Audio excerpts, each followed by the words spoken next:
Welcome to the Jeremiah Patterson Show, and thank you for joining me tonight. In 1925, after Adolf Hitler tried to overthrow the German government and was imprisoned for it, he released a book. The book was called Mein Kampf. In English, that means My Struggles.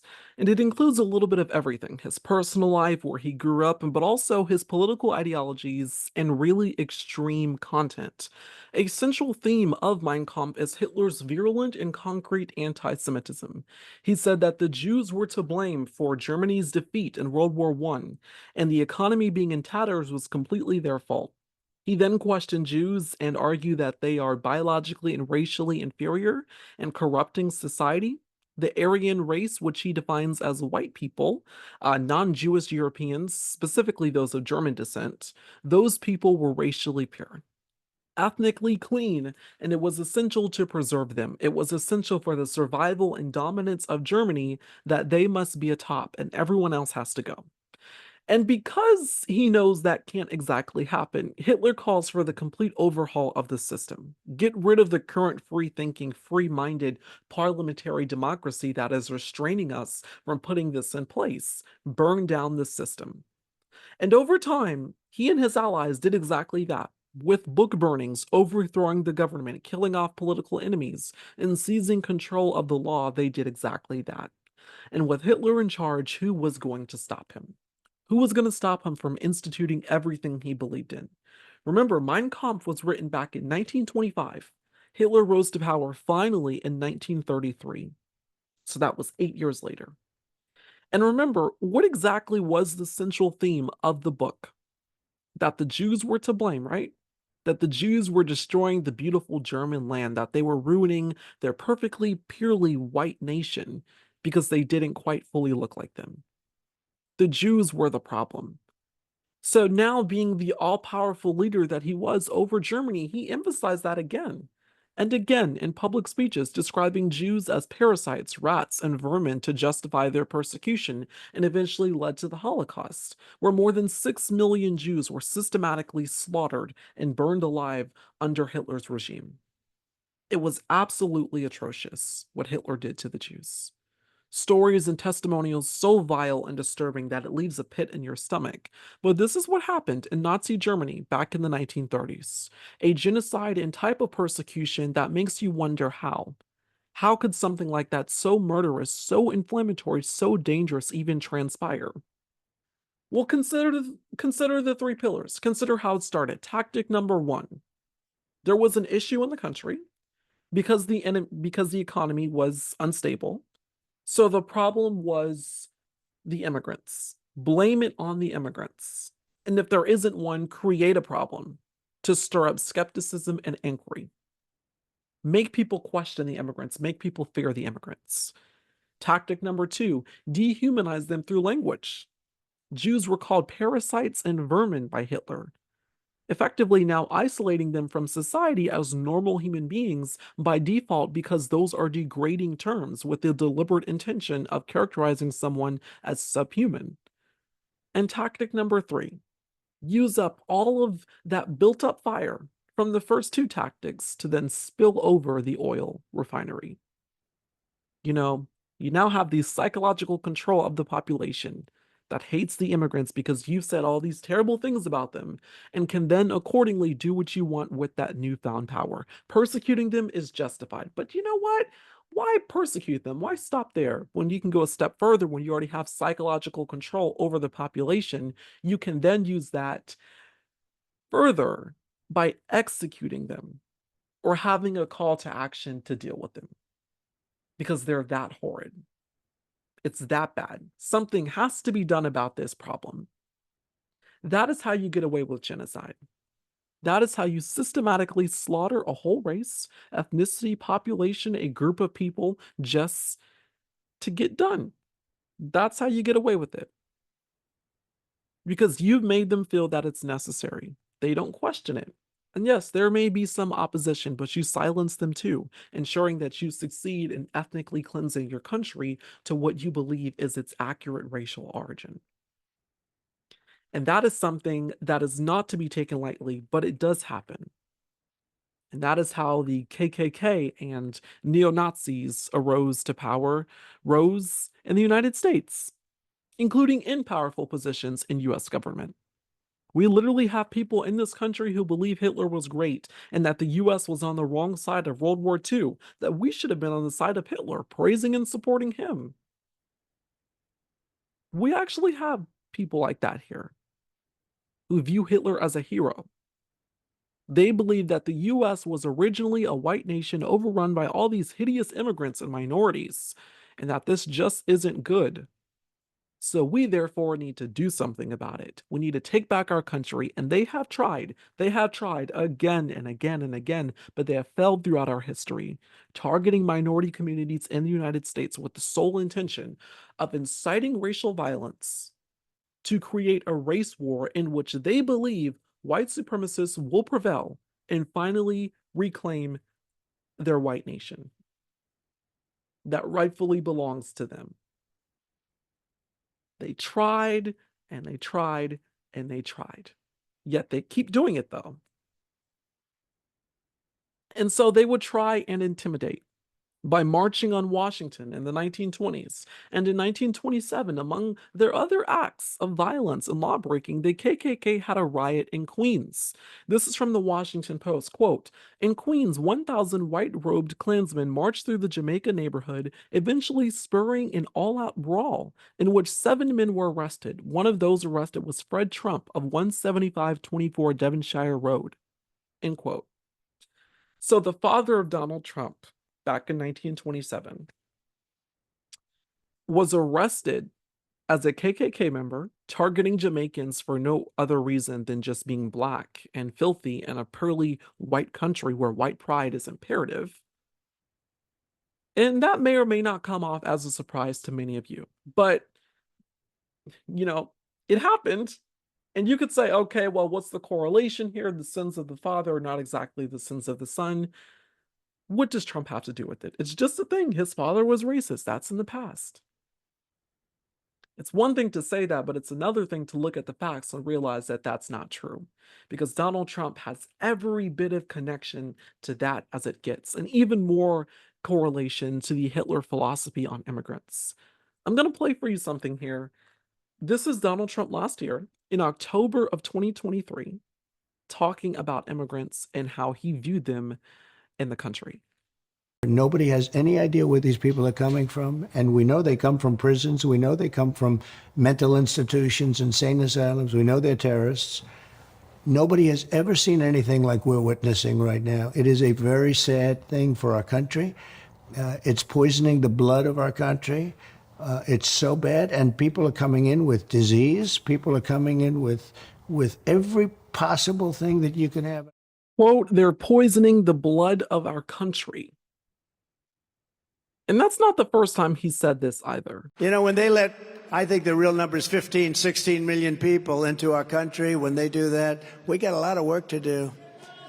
They're poisoning the blood of our country. That's what they've done. They poison mental institutions and prisons all over the world, not just in South America, not just the 3 or 4 countries that we think about, but all over the world. They're coming into our country from Africa, from Asia, all over the world. They're pouring into our country. Nobody's even looking at them. They just come in. The crime is going to be tremendous. The terrorism is going to be, and then we built a tremendous piece of the wall, and then we're going to build more. So he says it twice and multiple times at rallies and in interviews, not to mention the way he talked about immigrants during his 2016 presidential campaign. They're sending people that have lots of problems, and they're bringing those problems with us. They're bringing drugs, they're bringing crime, they're rapists, and some, I assume, are good people. I love Mexico. I love the Mexican people. 2 waiters came up to me tonight. Mr. Trump, we love you. I said, where are you from? Mexico. I said, that's great. I love you too. These countries aren't sending their finest. They're sending people that are got a lot of problems. Mexicans are rapists. When they're sending their people, they're not sending their best. That's how he was talking about immigrants on the campaign trail in 2016. And this has been a tactic of the Republican Party for years to create fear about immigration in this country. that migrants were killing your families and illegally crossing the border in massive numbers. There's an invasion. The American right has used this racist and degrading tactic for years to win elections before Trump. But with him, it was different. Because when past conservatives fearmongered on immigration, they mostly used euphemisms. Trump runs for president as a Republican and exploits what the GOP has done for decades. But except he's saying their grievances out loud, vocalizing the quiet part out loud. He would use this to infuse the crowd, encourage violence, and really promote a really hateful environment. It was 100% clear that he was running a presidential campaign built on fear, racism, and division. And it was that type of grotesque and indisputably white supremacist fear-mongering that carried him over the finish line. Donald Trump won the 2016 election. This is how all the happily self-declared racists reacted. Simply this: America was built by and for the white Christian people of this nation. To be white is to be a striver, a crusader, an explorer, and a conqueror. We build, we produce, we go upward. And we recognize the central lie of American race relations. We don't exploit other groups. We don't gain anything from their presence. They need us and not the other way around. 2 weeks ago, I might have said the election of Donald Trump would actually lessen the pressure on white Americans. But today it is clear his election is only intensifying the storm of hatred and hysteria being directed against us. There they are. All the white supremacists bragging about Trump's win in the 2016 election and how it's great for their movement, how they may have a chance to reclaim their white nation with him on the ticket, with him as the president. Then they go on to do the Heil Hitler salute, solidifying their praise and celebration of the Trump victory. And when he actually became president, one of the very first things he did was sign an executive order that created a Muslim ban in this country.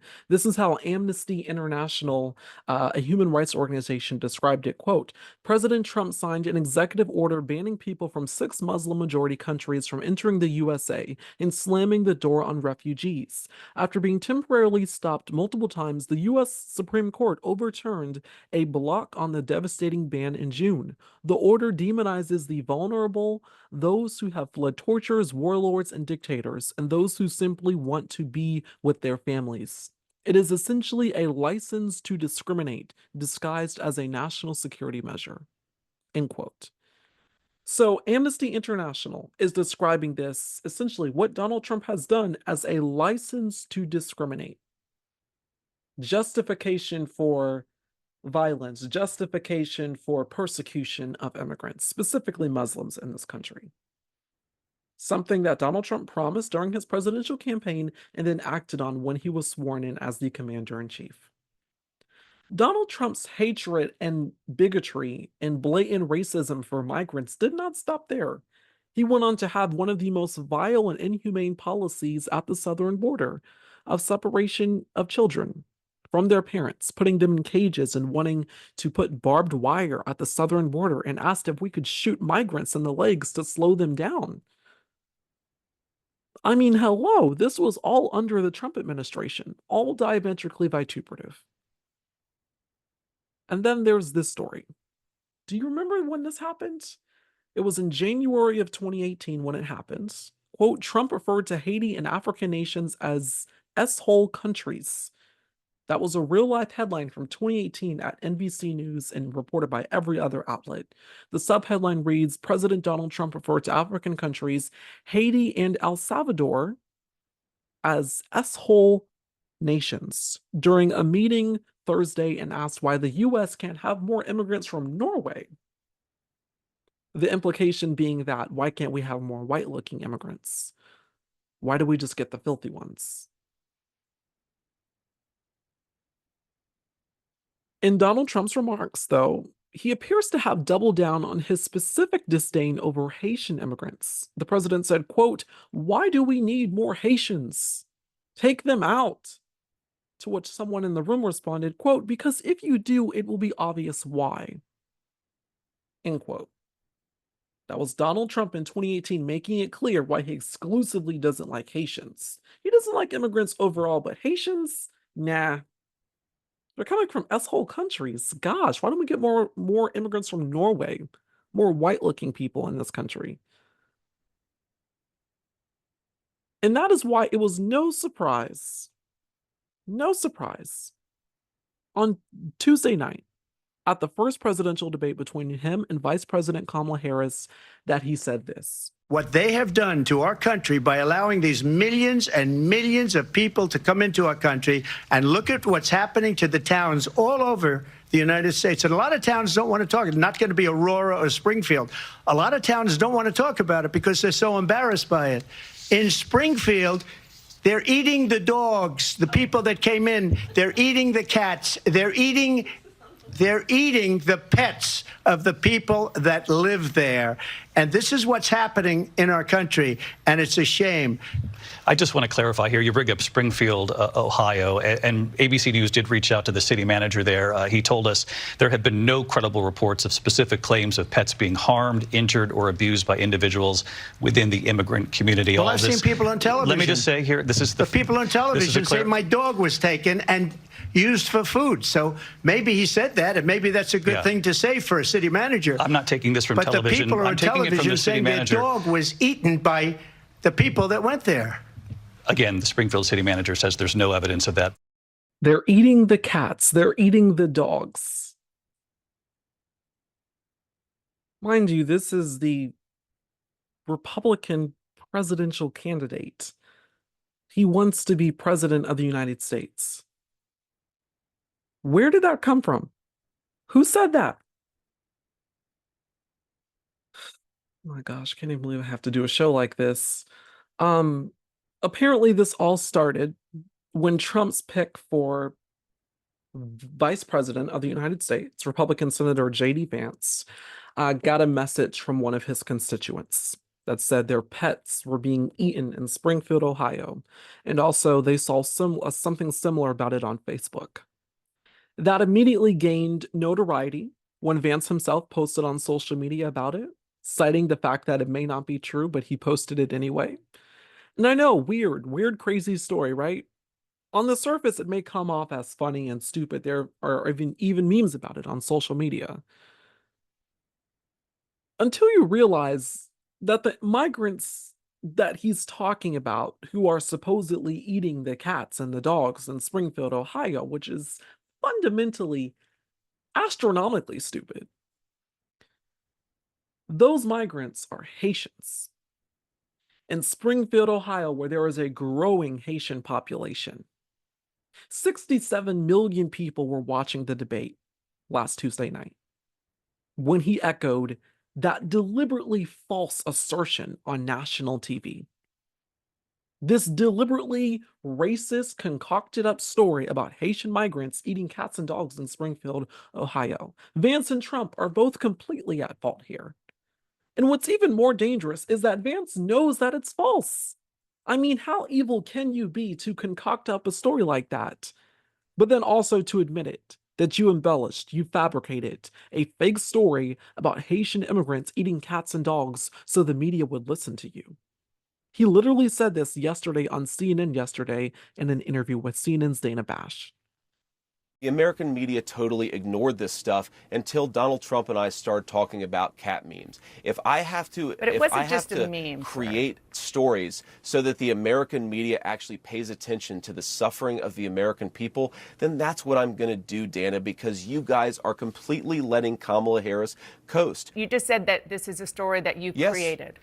So the eating dogs and cats thing is not accurate. Dana, it comes from firsthand accounts from my constituents. I say that we're creating a story, meaning we're creating the American media focusing on it. I didn't create 20,000 illegal migrants coming into Springfield thanks to Kamala Harris's policies. Her policies did that, but yes, we created the actual focus that allowed the American media to talk about this story and the suffering caused by Kamala Harris's policies. Quote, if I have to create stories so that the American media actually pays attention to the suffering of the American people, then that's what I have to do. That's the Republican nominee for Vice President of the United States. And his source is a Facebook post and a racist, angry mom in Springfield, Ohio. I mean, that's him on live national TV admitting that all of this is completely made up. It's diametrically false. I just did it for attention. Are you a child? You're running to be the Vice President of the United States. Absolutely unacceptable. To which Dana Bash on CNN is so baffled that she presses him on that. She asks in a follow-up question, did you say what you actually just said? Which is why a lot of Americans can't afford food and housing. You just said that you're be creating talking about a story. Public policy. Sir, you just said that you're creating the story. What's that, Dana? You just said that this is a story that you created. So the eating dogs and cats thing is not accurate. Dana, it comes from firsthand accounts from my constituents. I say that we're creating a story, meaning we're creating the American media focusing on it. I didn't create 20,000 illegal migrants coming into Springfield. So of course he acts like the sound system doesn't work. Huh? What'd you say, Dana? But it's important to recognize the danger in what J.D. Vance did here, making all of this up. Because even though he admits it's false, that doesn't excuse or stop what has already started. In the past week, Springfield, Ohio has seen a rise in bomb threats, hospitals and other facilities getting threatened as well. Trump gets asked about this, and then he claims that he doesn't know about it, but doubles down on his overt xenophobia against Haitians. Do you denounce the bomb threats in Springfield, Ohio? I don't know what happened with the bomb threats. I know that it's been taken over by illegal migrants, and that's a terrible thing that happened. Springfield was this beautiful town, and now they're going through hell. Despite the contrary, Donald Trump watches TV.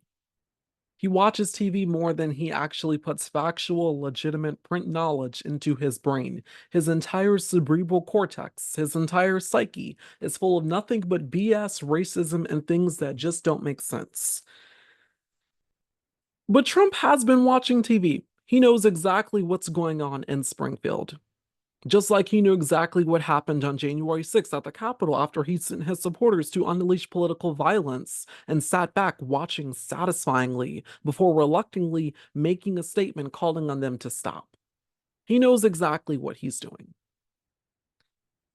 And he knows what's happening as a result. But he pretends like nothing is happening, but only to repeat the lie. Only to repeat the fact that there still is a problem that needs to be extinguished. The Haitians still need to be dealt with. They are horrible. Illegal Haitian migrants taking over a beautiful place. It was so beautiful. Springfield, Ohio. I was there. I campaigned there a while ago. Springfield, it was so beautiful. Now it's just, what a place. Can you imagine you have this small little community. All of a sudden you have 20,000 illegals in your community. Nobody knows where they come from. I'm angry about young American girls being raped and sodomized and murdered by savage criminal aliens. Straight out of the Hitler playbook.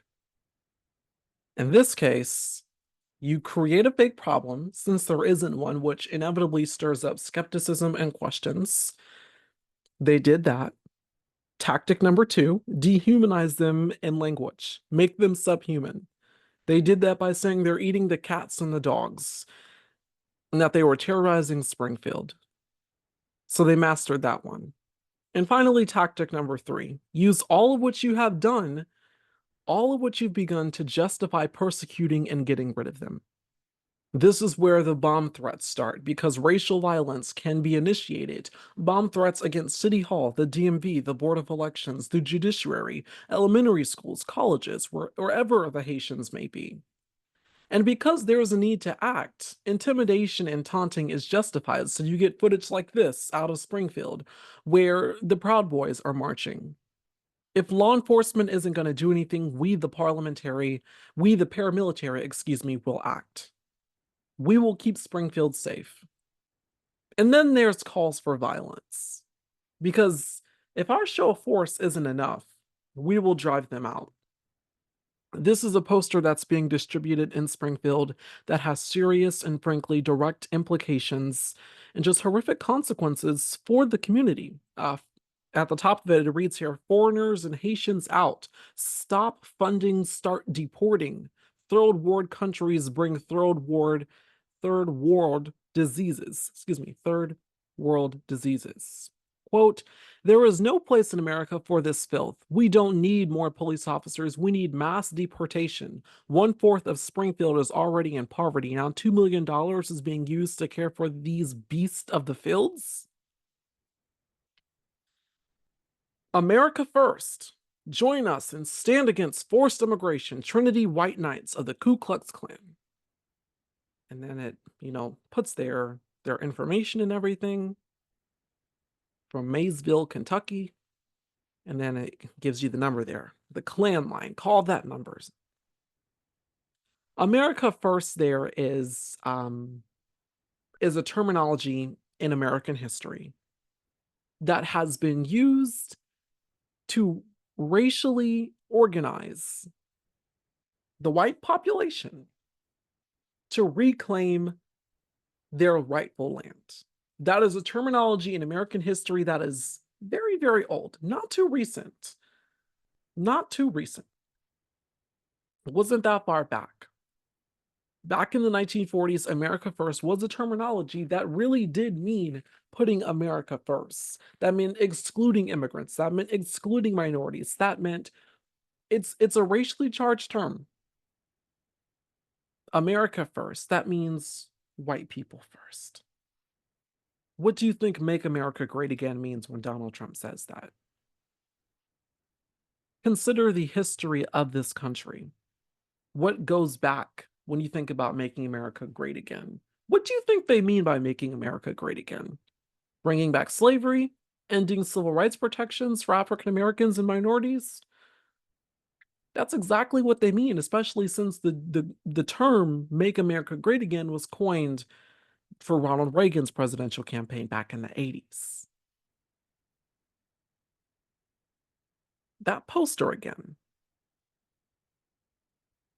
Foreigners and Haitians out. Trump said that he did not read Mein Kampf after he came under fire for those statements that he made last year about immigrants, talking about they're poisoning the blood of the country. And also this year that we're going to drive out immigrants and it's going to be a bloody story. Donald Trump has a history of anti-immigration hate in this country. He said that he would deport Haitian migrants in Springfield, Ohio, back to Venezuela if he's elected president of the United States. He's not being hyperbolic about this. He's not joking about this. The intention is to make it funny. They're eating the cats and the dogs. The intention is the humor, but also to incite racial violence in a way that is completely unchecked and justified and excused. Because that is something straight out of the Hitler playbook, and that is exactly what Trump is going for. He means it when he says that immigrants are poisoning the blood of the country. Why can't we have more immigrants from Norway instead of S-hole countries? What can we do to fix this? He means what he says here. It is only a matter of time before things get inevitably worse as the continued stoking of racial violence goes unchecked by a political candidate who is seeking the highest office in the land, to become the president of the United States. And that's the type of stuff he's saying.